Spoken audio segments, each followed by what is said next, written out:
العسل اللي أنا هاقول لك عليه دلوقتي ده موجود فيه أردأ مادة فعّالة في سوق الفياجرا في العالم، السندرافيل.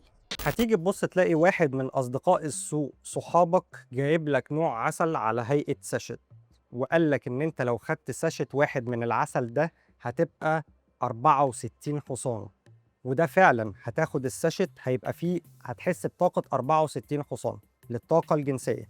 بس أنا مشكلتي في حاجة تانية خالص. مؤخرًا انتشر في جميع أنحاء البلاد نوع عسل اسمه ونوع عسل اسمه النوعين دول وأنواع غيرهم كتير موجودين في السوق وما حدش يعرف عنهم حاجة ومش عارفين إيه مصدرهم.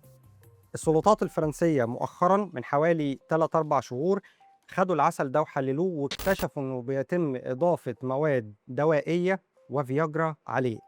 إذًا كده الموضوع خرج تمامًا من كون إن هو عسل طبيعي وأصبح بالكامل هو عسل مُضاف عليه فياجرا.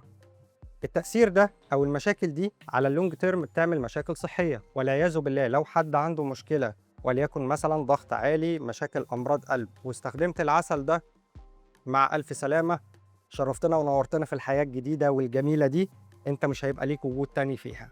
يبقى الحل الوحيد عشان أبدأ أعمل حاجة زي كده، لازم تبعد تمامًا عن أي نوع عسل خاص بالطاقة الجنسية موجود في هيئة sachets بالكامل، لإنك أنت مش عارف مكوناته من الداخل إيه، وهل مضاف عليه حاجة والّا لأ. وبالمناسبة الكلام ده اتمنع في بلدان كتير مش في فرنسا بس.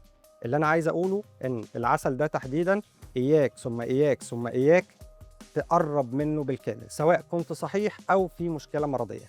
عايز حاجة للتنشيط الجنسي أو لزيادة القدرة الجنسية أو الpower بصورة طبيعية، هتلاقي حاجات كتير، ممكن تعمل خلطات عسل فيها عسل، غذاء ملكات وجينسينج، واختار اللي أنت عايزه، كُلّه حاجة وليها فوايدها. ما تنساش لو المحتوى عجبك، أحلى مسا عليك، سيب لي لايك وارزعني في comment المتين. يومك جميل، سلام.